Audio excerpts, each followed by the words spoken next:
one thing that this conversation is just making me think about is like the importance of, as a leader at home and at work, in our family situations and in our work life, I think it's so important to know and to model the fact that like nobody's perfect. We are like, we're all going through this together. And,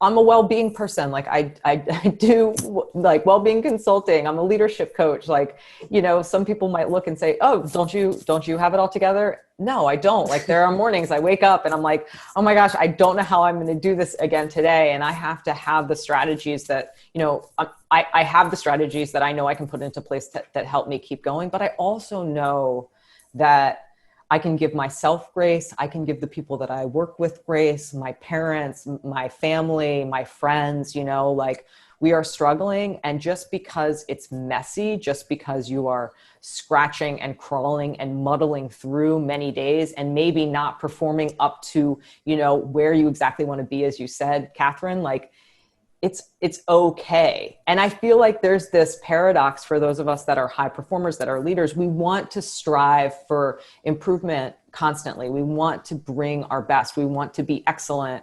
And we have to both hold on to that desire and continue to like set goals and try to push ourselves and our teams forward, while also understanding that like, it's not always going to be that way, that we need to take time away to recover, that some days you're going to be late for meetings, that sometimes you're not going to get that thing done on time, that it's just not going to always look great, but we can keep moving forward. So I would love for that, and like a people focused approach to our work to continue.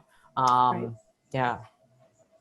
Absolutely. I love that point, and I think that kind of sums up what I'm trying to get. The intention of this talk is showing empathy and compassion. Yeah. I think normally in high performance environments, you always want to give your best and set this standard. But I think now this is really making us understand the vulnerability of the situation, and having to really show that empathy and what's the person going through, and showing compassion all the time, and that's the best that they can give today. Yeah, that's the best they can give today.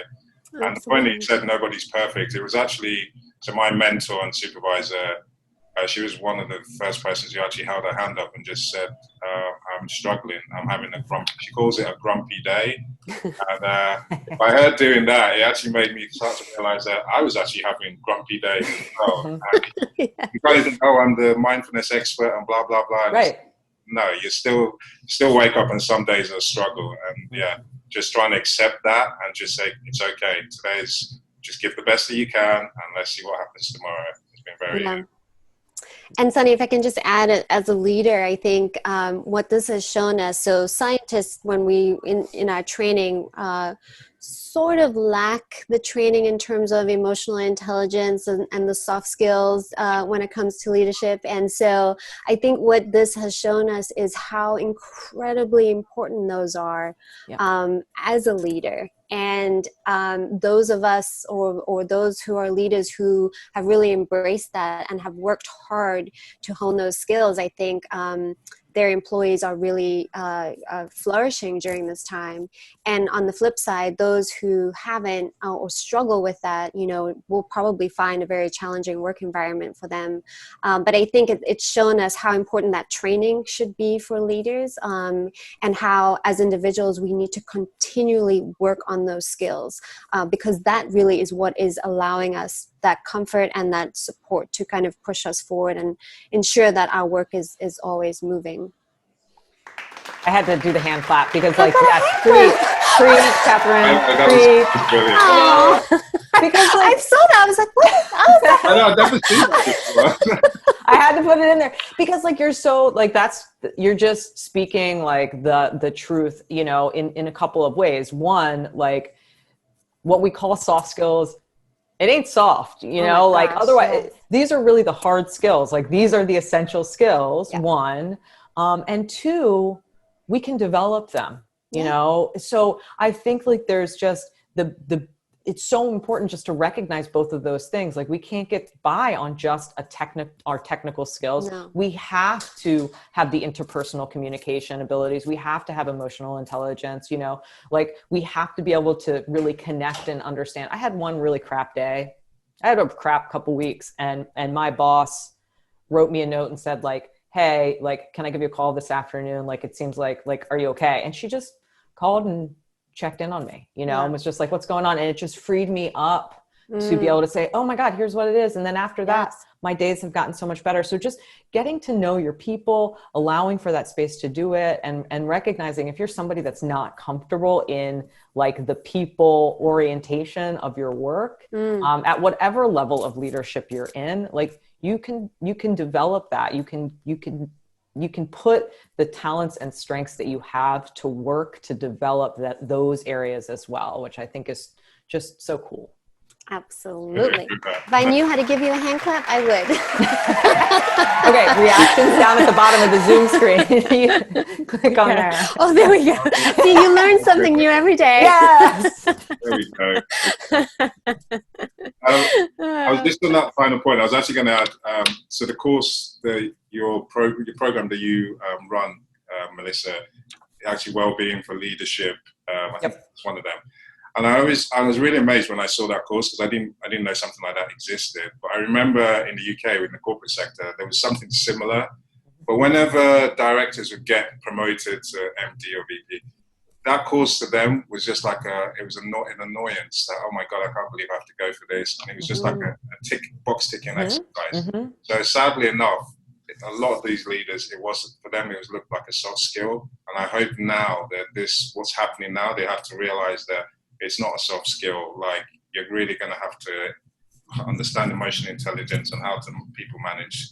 So I hope this is one of the things that's going to come from that.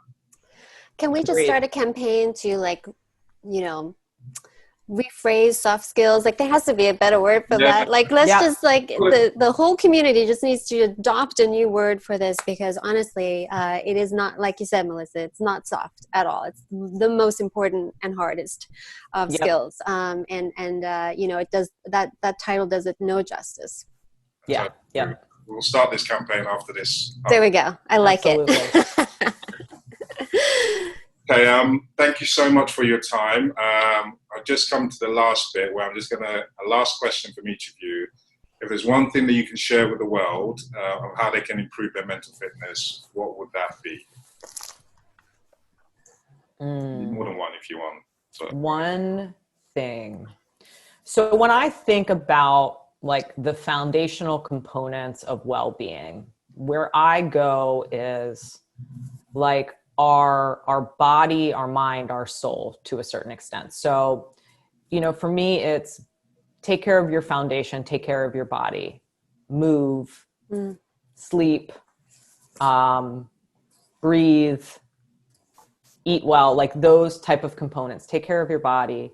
You know, take care of your mind by staying engaged and learning.